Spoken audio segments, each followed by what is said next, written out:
Welcome to the Youth Justice Action webinar series. This is hosted by the OYCR. Today, its topic is Fueling Innovation and Centering Youth, Lessons from Kings County Juvenile Court School. My name is Victoria Birch. I am a Youth Advisory Board member with the OYCR. We have a few announcements today before we introduce our guest speaker. Um, Today's webinar will be recorded and posted on the OYCR training resources page. If you are comfortable having your camera on, we would really enjoy that. If not, that's absolutely okay as well. We just want you to know that it's being recorded. Please be sure to keep your sound muted as much as you can during the presentation, except for when it's time for Q&A. And if you do have questions, feel free to add those into the chat and we can allocate those and connect at the end. We welcome you to share your thoughts, questions, um, and feelings about today's presentation. Our session has been certified for 1 hour of STC credit. To receive credit for attending during, you must stay for the entire duration of this webinar. The purpose of the OYCRU Justice webinar series is to provide all juvenile justice stakeholders with information on practices and trends that highlight the shifting landscape of the juvenile justice field to improve outcomes for children, families, youth, and communities. In today's webinar, you will learn how to partnership, funding, and creative strategies transformed education that has performed to date that has transformed education opportunities for youth in juvenile court school in Kings County. I would like to welcome Dr. Michael Massa, OYCR's education subject matter expert, who will introduce our featured speaker today, Dr. Elizabeth Norris. Thank you, Victoria. I really appreciate the introduction.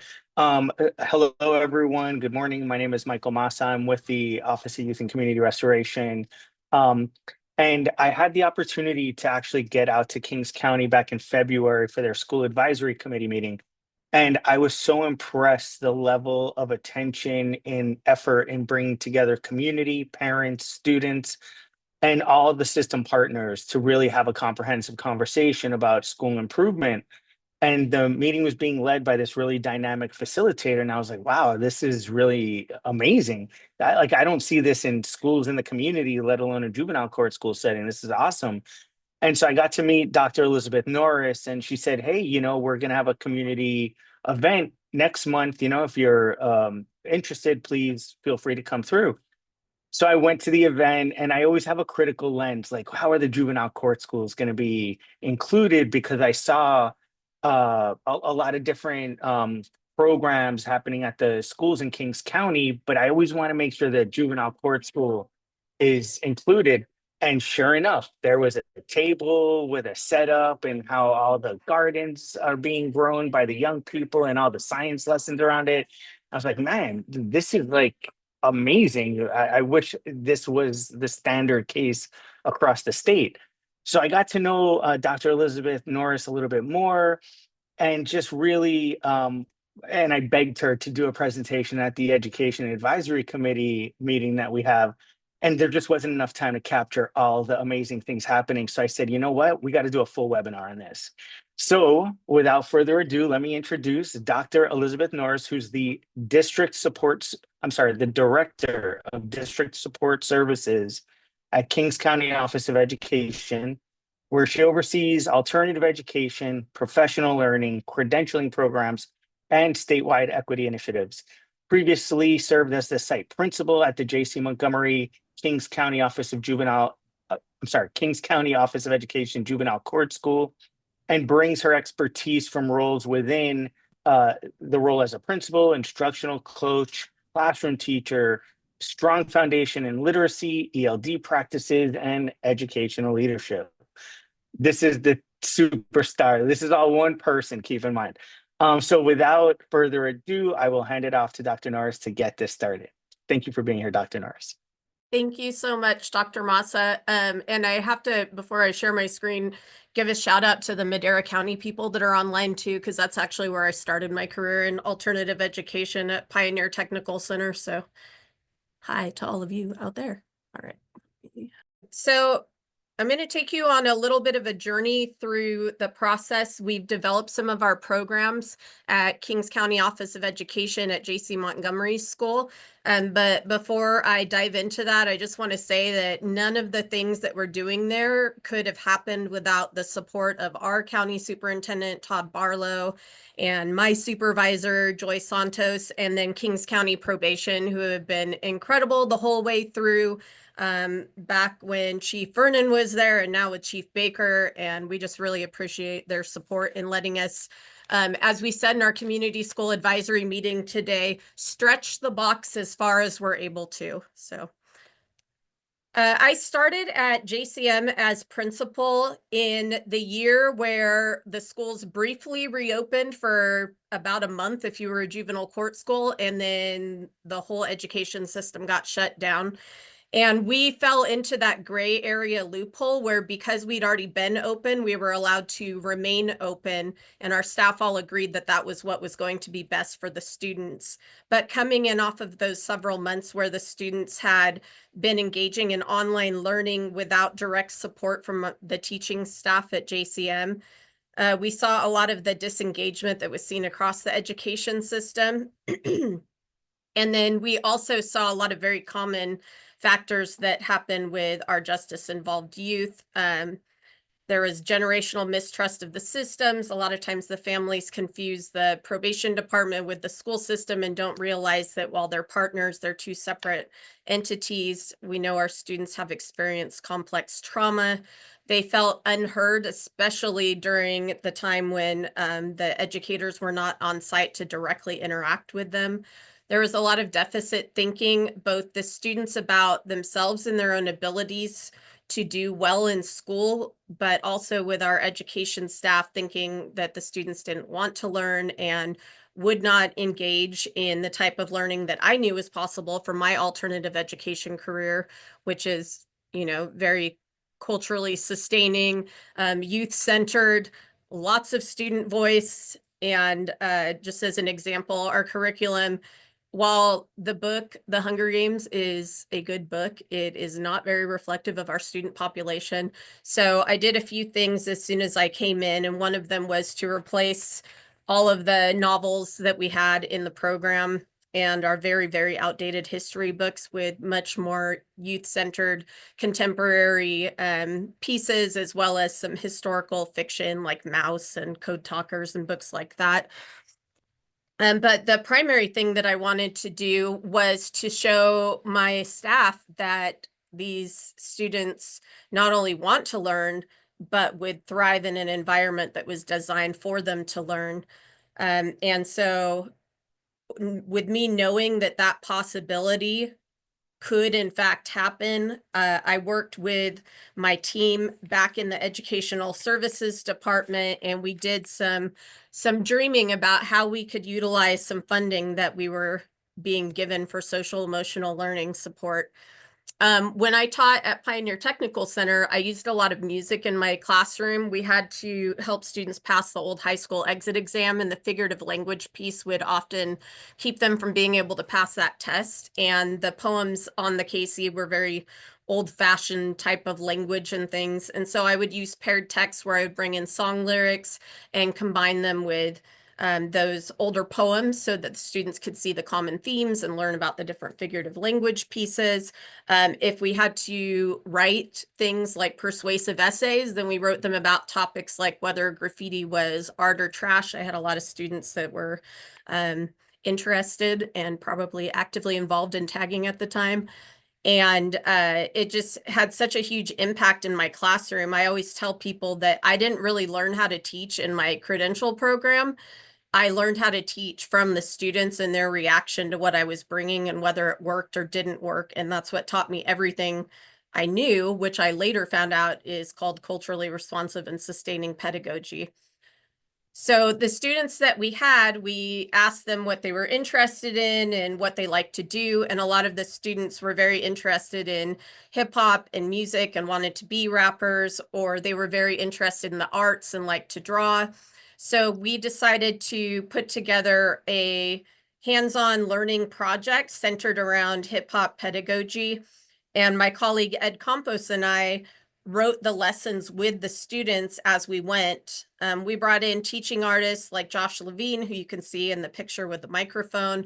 We brought in local artists. We have a nonprofit in our area called Urbanist Collective that are this incredible group of street artists that do lots of social justice work. So they came in and worked with the students to design some original artwork that we turned into stickers.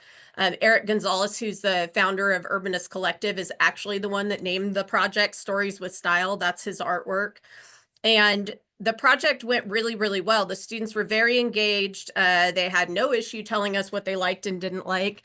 And we thought, man, this is so great to see these students engaged, but they weren't engaging with each other. They were engaging with us as teachers, with the teaching artists we brought in, but they weren't collaborating at all.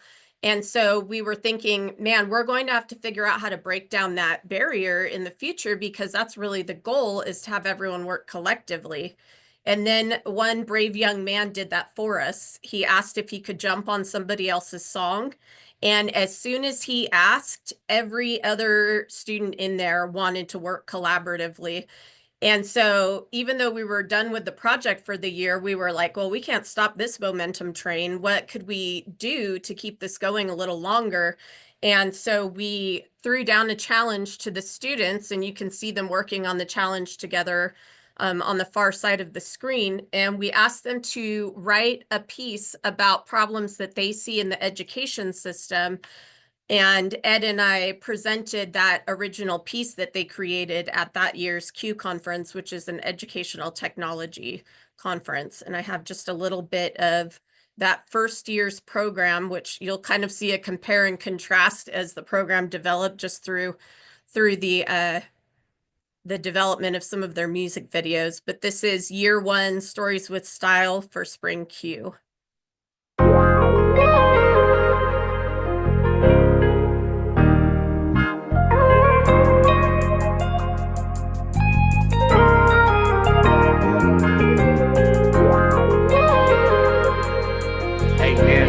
Stars, you know we back at it again though. From Jason Yeah, I got this opportunity, connecting with you like it's a unity. Education is the expectation in this nation, so why you hear me rap this song, it's like an invitation. The judge took my life away, I got eliminated. In my city, yeah, you know I'm the most hated. And since the age of 13, I've been incarcerated. Stories with Style program is underestimated. Shout out to JCM, it was my inspiration. Yeah, it was my inspiration. I love the struggle because it molded me. The law makes money out of scolding me. The teachers weren't really schooling me. I'm not doing enough, but they just threw me a book and left me on my own. It changed, learning from 60 stones. My boys are washed away, so I'm diverting to a better way. I promise mama I will not fall astray. They can't break me in these concrete gates. To struggle and succeed is a responsibility I must face. Yeah, I'm not up to date, but I'm moving at a faster pace. Coming from a land descent, created our own resources which stirred me in the mesh. Yeah, I got this opportunity, connecting with.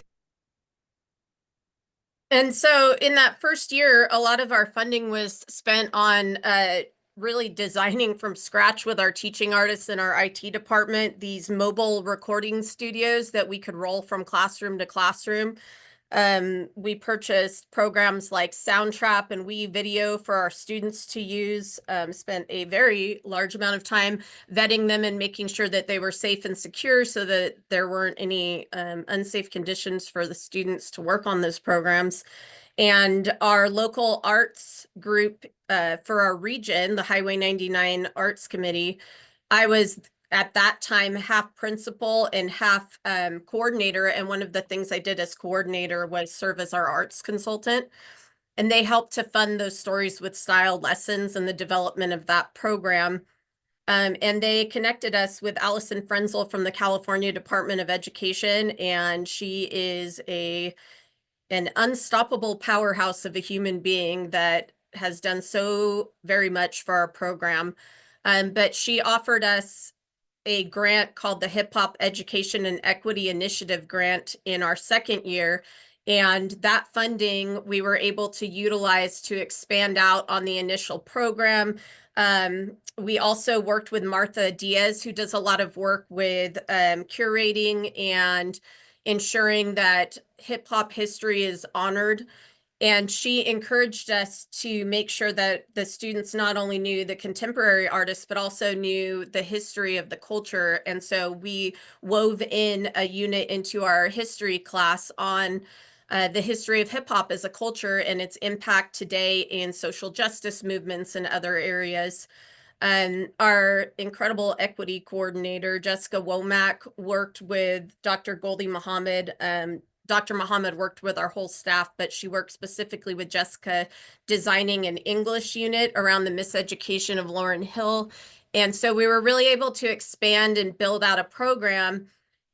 And Allison was encouraging me to consider making it a full-blown arts media entertainment CTE program. So we started to work with the Music Forward Foundation and other organizations involved in the workforce to figure out how we could make that happen. I also brought in local rapper from our area, from Fresno, but he is part of the Living Legends out of the Bay Area. I know him because I was a server at Fridays in college and he used to hang out there. So he comes and works with the students too. And we were really able to just build out and expand this authenticity. In year 2, we threw down a challenge to the students to write a song about a problem they see in the community. And we told the students that whoever put together the best project, it had to be done collaboratively, but whoever put together the best project as judged by our teaching artists would be able to have a music video created for their project. And the video I'm going to show you, which I'll play, I'll play this whole song. The other videos, I won't play the whole thing. But this one is just, these young men are so brilliant, and they were actually nominated for a Princeton Prize in Race Relations for this video. It'll start with an interview with them about the programs in JC Montgomery in that second year, and then it will go into their song.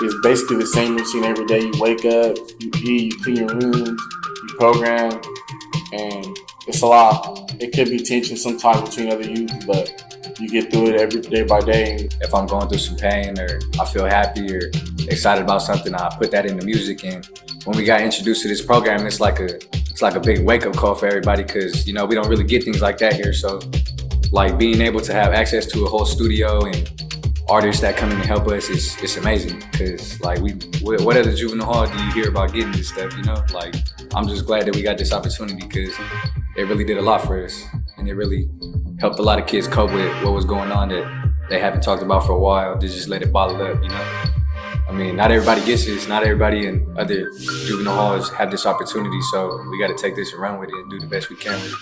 I think that these type of programs should be everywhere, to be honest, because I mean, it really helps students. Like, I mean, to me, music is art, and it's really amazing to me how certain people can take a certain way they feel and just write a whole song about it, and you could feel that pain or you could relate to it. I just think that they should have this at more schools, more juvenile halls, wherever it may be, because it'll really help out a lot of kids. I see rapping not only as just for fun, but telling my story and putting my emotions down on paper. This actually gives people a chance to have fun at school, and I learned a lot about how other people felt about police brutality, about poverty, about growing up, about gang violence. I've learned a lot from other youth.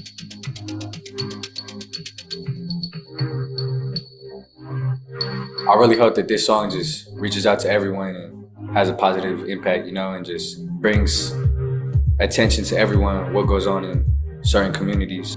I would say to my own words, it's not too late for a change. It's not too late to talk. It's not too late to speak up. It's not too late to ask for forgiveness, to pray. I feel like it's just not too late to do things. That's how I feel it would be. And I want the world to actually, how they say equal, I want us to all feel equal and not just see people for color. And instead of discriminating somebody, but see people for how they actually are. Not for their past, but how they're trying to change. Stand on the warm threshold which leads into the palace of justice. In the process of gaining our rightful place, we must not be guilty of wrongful deeds. Let us not seek to satisfy our thirst for freedom by drinking from the cup of bitterness and hatred. We must rise to the majestic heights of meeting physical force with soul force. It's not too late. It's not too late for us. It's not too late. Ooh, it's not too late. It's not too late for us. It's not too late. Wake up in the morning, get ready for school. Finna slap J. Cole, cause that's just my mood. Sitting at the table, finna eat my food. When I'm done out the door, now I'm up on the move. I gotta check my phone, scroll through these texts. My friend shot me a link. I was sleeping in sin, so I opened it up just to see what it is. Another cop out of control, beating the kid. So I close it up, I don't wanna stay to the end. I guess success and force just becoming a trend. I guess the vest is grand, them another one dead. I guess my head got a target on it now, cause they seem to only target all the black and brown. Tell us put our hands up, then they put us down. Yeah, then they put us down. Tell us put our hands up, then they put us down. Put my earbuds in, tuck them under my shirt. Join the Lucas, I'm not racist, repeat for sure. Goddamn, there's a cop car headed to church. What should I do? Go back or proceed to the curb? Turn the street, there's people, I proceed to the crowd. Heart thumping up the music just to drown out the sound. Get a text, reach for it, and I'm taking it out. Pop, pop, 2 shots, and I'm down to the ground. Down to the ground, down to the ground, down to the ground, down to the ground, down to the ground, down to the ground, down to the ground, down to the ground, down to the ground, down to the ground, down to the ground, down to the ground, down to the ground, down to the ground. It's not too late.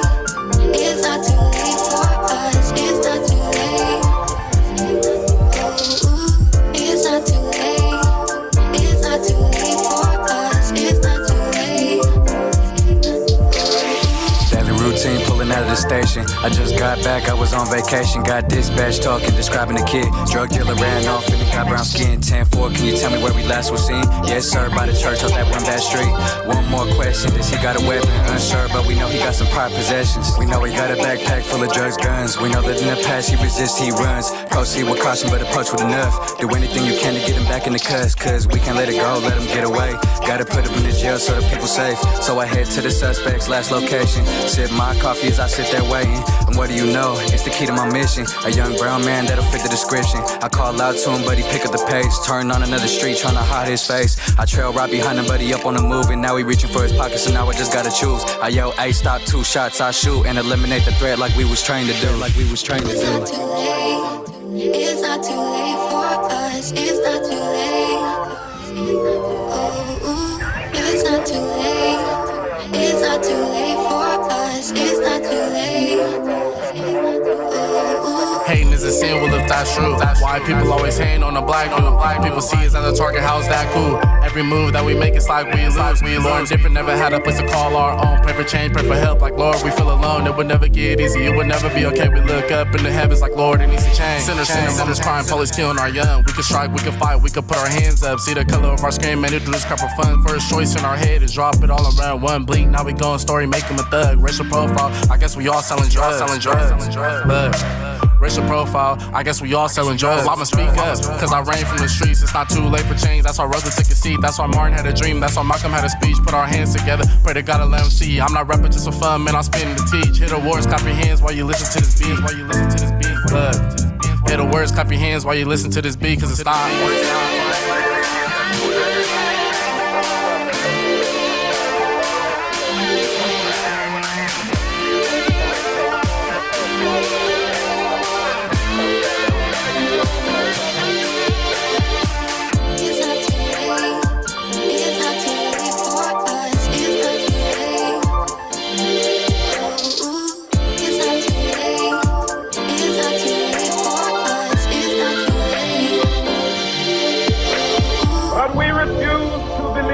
The bank of justice is bankrupt. We refuse to believe that there are insufficient funds in the great vaults of opportunity of this nation. So we've come to cash this check, a check that will give us upon demand the riches of freedom and the security of justice.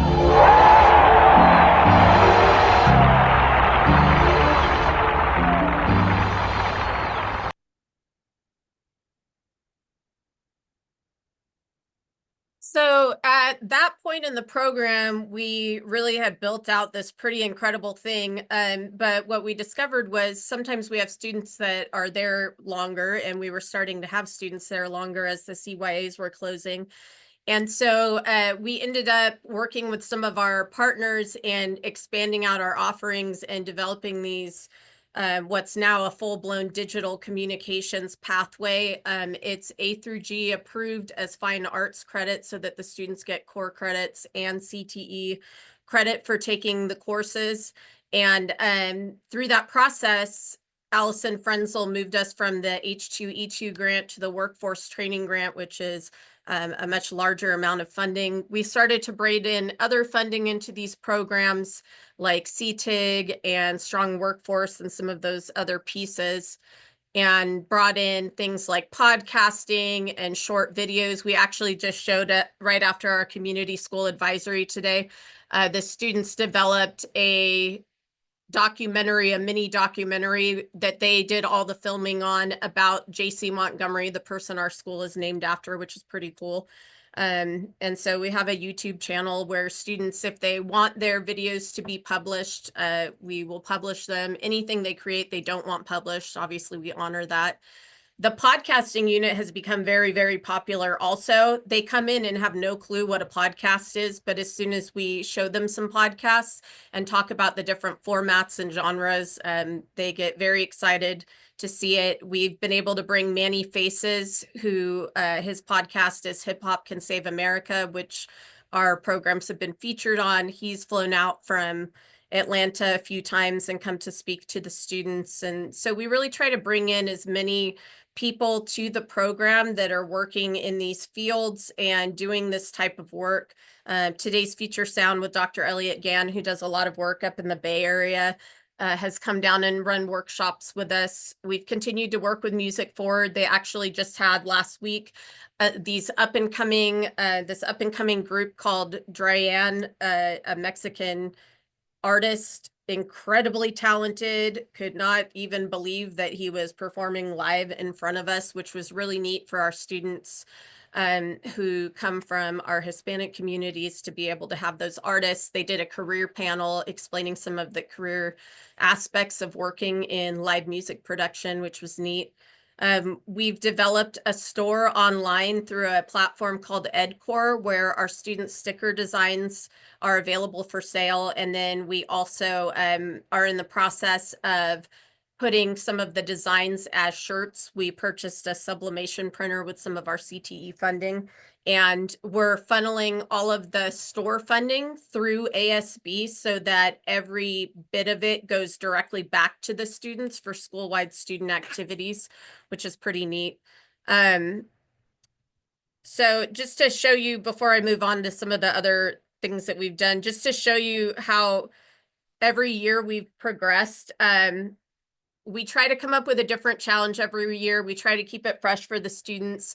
And so last year we came up with the idea that instead of focusing solely on hip hop music in the Stories with Style program, that we'd focus on the power of music as a topic and how music's able to impact your emotional state and how we can utilize it to make ourselves feel better, to console ourselves when we're upset, different things like that. And so the challenge for the students was to create a piece about the power of music. And our teaching artists worked with the students and a green screen and used AI to protect their identities in the video. We've tried every possible aspect of filming to be able to do that. And so I'll show you just a little snippet of this.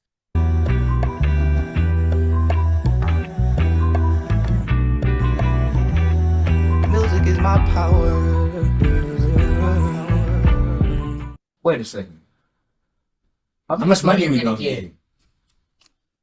A lot. Like music is my power. All my anger, all my love, all my hate, it's just a foul words. I could listen for some hours. Want all my feelings out while I'm singing in the shower. Like music is my power. Yeah, music is my power. Yeah, music is my power. Music is my power. Yeah, music is my power.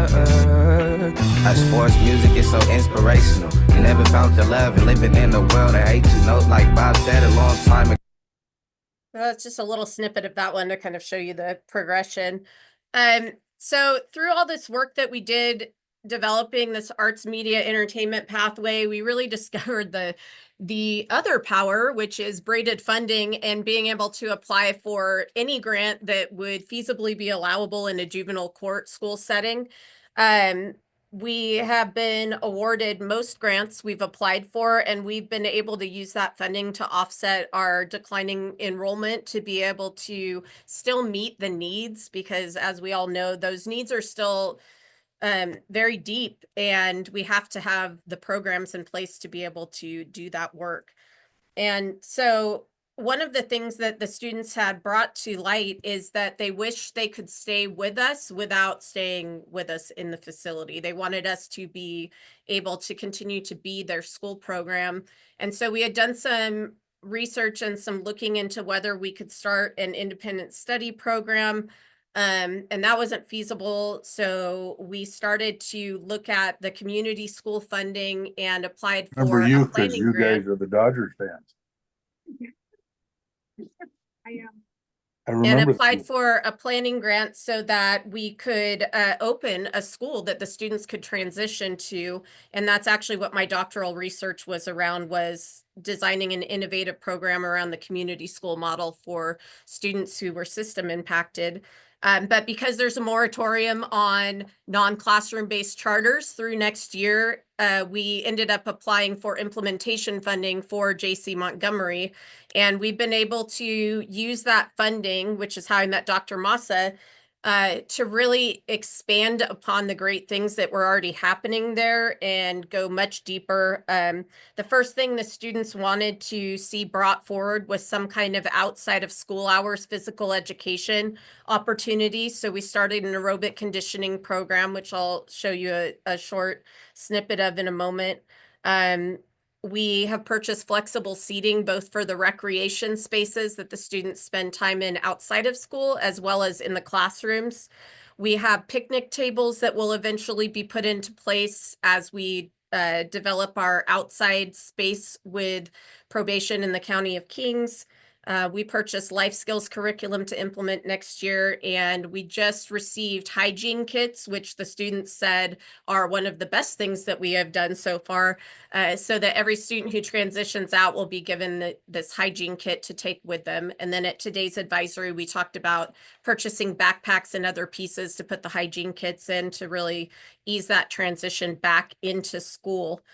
Our advisory is made up of students, parents, JCM staff, both classified and certificated, probation, OYCR often attends, some of our local advocacy groups and community-based organizations, Rising Scholars staff, our local tribal nation staff that come into the facility and work with students, some of our teaching artists, and then some of our educational service department staff that does a lot of work out there. So we have a very large advisory, which has been hugely beneficial because everybody's coming at the work from a different lens with different ideas. And we've been able to come up with some really amazing pieces to support the students.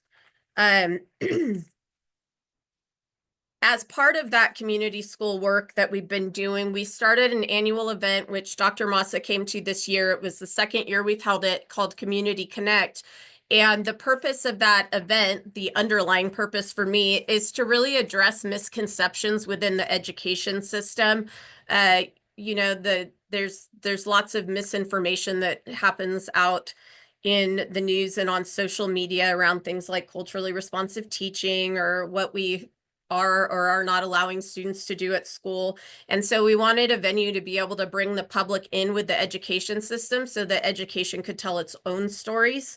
And our juvenile court school is a huge part of education. Alternative education in general is. And so we always make sure that those programs are highlighted within that space. We had about 300 people, I think, attend.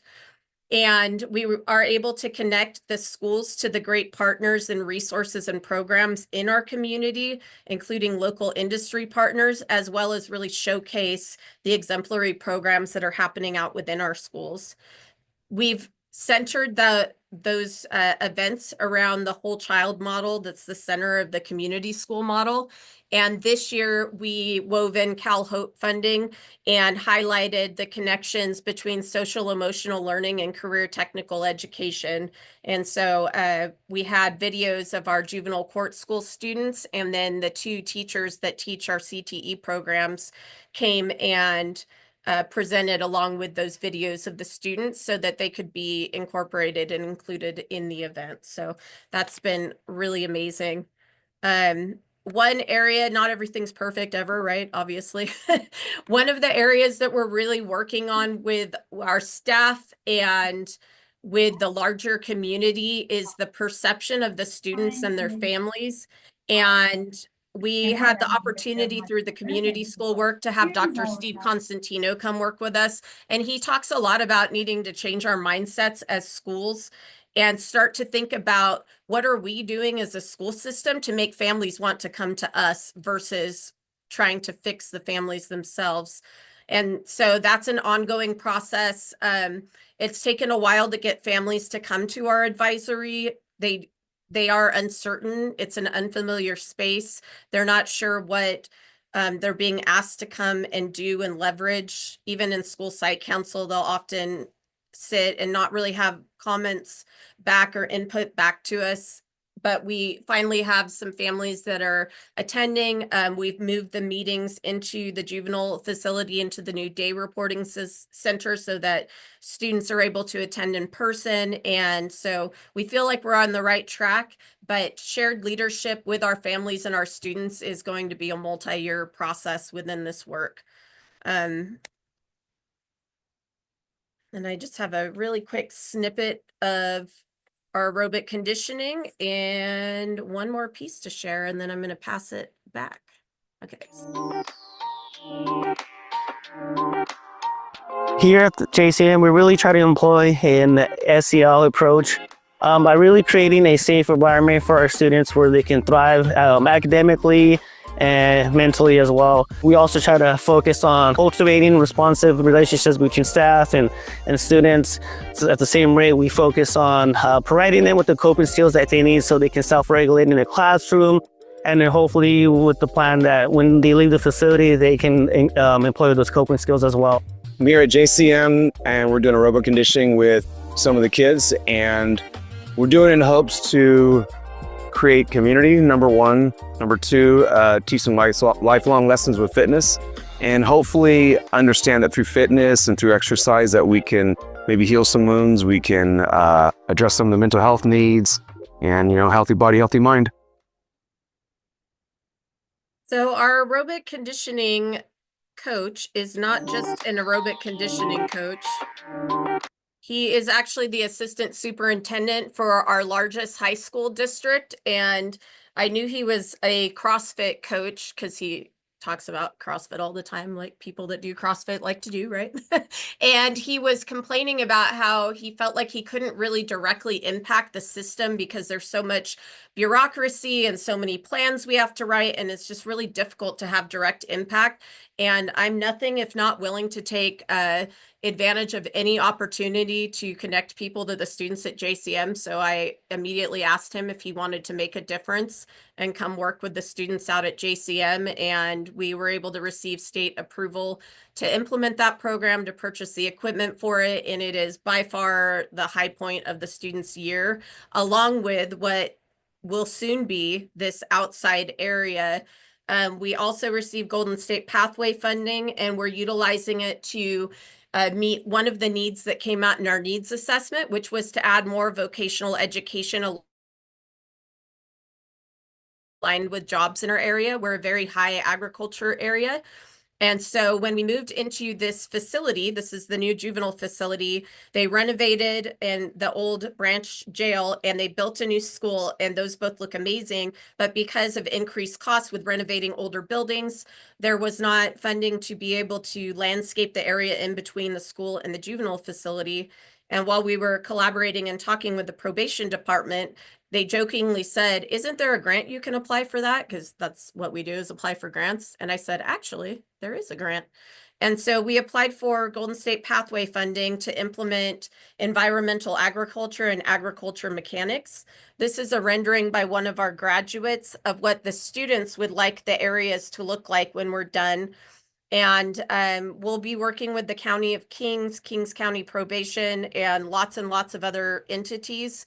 So it will be a multi-year process. There's lots of things involved, including figuring out if the side areas can be planted in or not. The center area definitely will be able to be planted in, but it'll be a mixed use recreation space and ag area for the students, where they're able to learn the skills that they need to be able to leave the facility and go into the agricultural community. And we'll be working on adding some pre-apprenticeships and paid internships and pieces as we go. To kick it off, we were able to install raised vegetable garden beds. The students' top incentive that they request is always food. And so they have planted a salsa garden. I went out there today and the squash is doing amazing.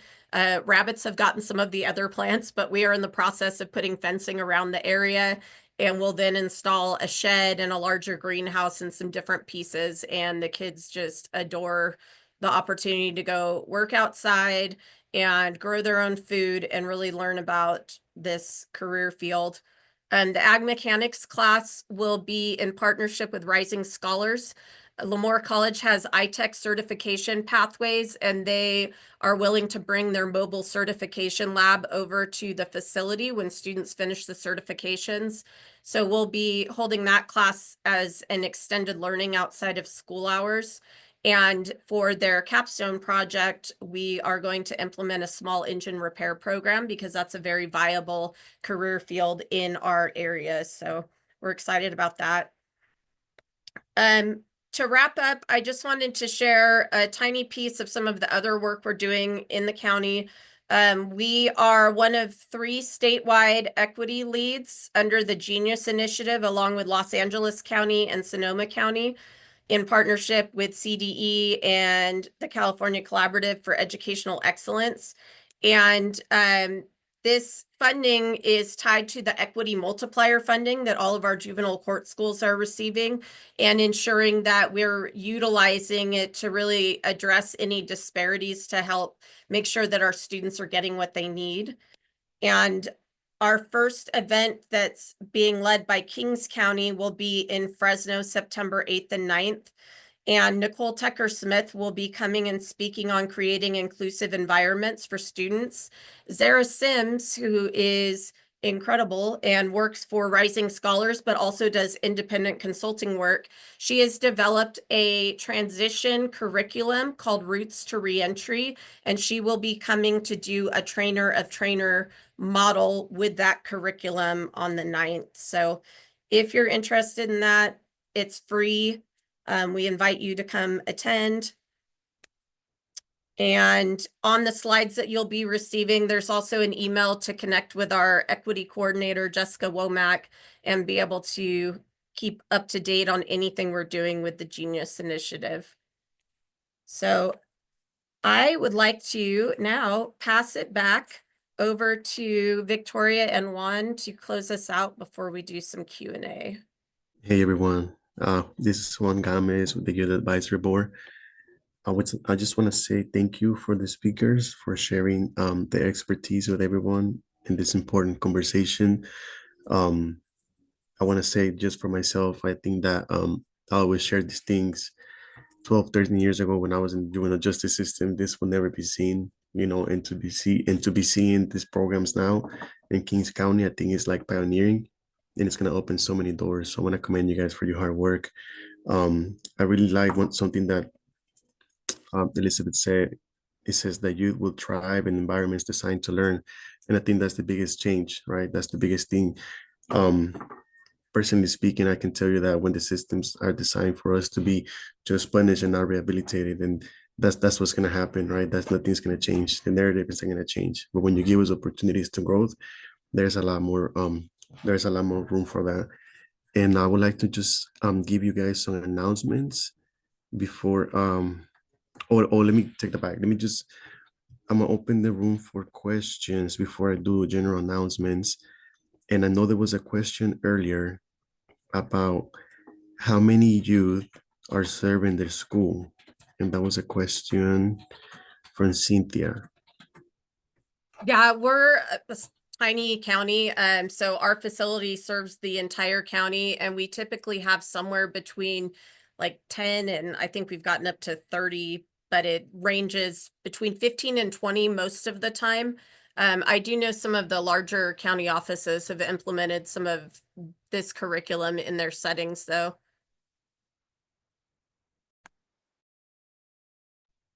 Thank you. We have another one. It says, can you share the contact info for potential grants such as Golden State Pathway? Didn't catch the full name from Sylvia.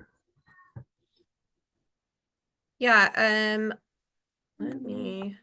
I will maybe send resources over to OYCR. There is a listserv you can join from the California Department of Education where any new grants that they put out will just arrive like magic in your inbox. And if it doesn't specifically say that you can't apply for alt-ed, we typically do apply, so. Thank you. There's one more. How do we sign up for the Fresno event in September, the training? I believe the slides are shared somewhere. And the QR code and the link is on the slide deck on the very last slide. Thank you. I have a question of my own, if you don't mind. How is it the engagement with the families? What is being done to engage the families to participate? Yeah, we've been working on, we implemented parent-teacher conferences with positive contacts with the families. We have recruited families to be part of our advisory, and because we serve the entire county, some of the families have transportation barriers to be able to come to things at the facility. And so we requested permission from California Department of Ed to use some of our grant funding to purchase transit passes for the families. And then we're also working with the districts out in those outlying areas to bring events out to the families. So one topic that the families told us they would like to learn more about is the process of having records either sealed, or if there's more serious charges, once somebody has turned their life around, how do you go back and request to have those charges decreased and some of that? So we plan to go actually out to those areas, and then we'll be implementing some home visits next year also. We have recognized and realized that our best bet is going to be going where the families themselves are. So that's our plan. Thank you. There's another one that says, did you have any challenges working with probation to create / run these programs? I would say the biggest challenge is probably more, I mean, they can speak, they're here, the people that helped me implement this, but the biggest challenge was getting some of the permissions past our county council for things like having a drone fly above the facility to collect footage. And we have a pretty extensive permission slip process for students to participate in the program. Any content that's created gets vetted by the probation department. So we've developed parameters on what students can and can't create during that program. I mean, they've been fantastic partners to us, but I know on their end, some of the logistics that they've had to navigate, there wasn't really anything like it in existence. So we did a lot of brainstorming and working together on how we could put those things into place. Thank you. And I love just like the originality on the approach to teach these kids, and I really applaud that. There's another one, and they're asking about the year's theme as far as the teachings. This year, I know they integrated in genres of music that the kids had not experienced before. We had a different consultant go out and work, and the teacher that was teaching it is very into like jazz and blues and music like that. So it was more around how you can connect to others through music and through others' music interest. Very, very inspirational. Thank you. And thank you so much for everybody that participated in this conversation. I do have some general announcements. So let me see. We would like to, oh, before I do that, is there any more questions, last minute questions? We have told the students that the music is their intellectual property, and we would never prohibit them from taking it and putting it on SoundCloud or doing whatever they would like to with the music. So we've been able to do that for and with them, and any of the music they create. So we don't publish things that don't fall into some of the categories and alignment and things, but the students do create other pieces. And so if they want those when they leave, like we'll email them the files and things like that. So just a reminder, we would like to let you guys know that this webinar will be available on OYCR's website by the end of this week. Welcome you to take the survey to provide feedback on your experience in today's webinar. The link is available in the chat. Please save the day for the next webinar in the Youth Justice Action Series on Tuesday, June 17 at noon. Use the link in the chat to register for upcoming sessions. Sign up for OYCR's email list to be sure you don't miss any future webinars. Visit OYCR's website and sign up for the email list by entering your contact information in the newsletter section of the homepage. And this concludes today's webinar. Thank you so much again for everybody's input and just for the work that you guys do. I really appreciate it. Thank you. Have a great day.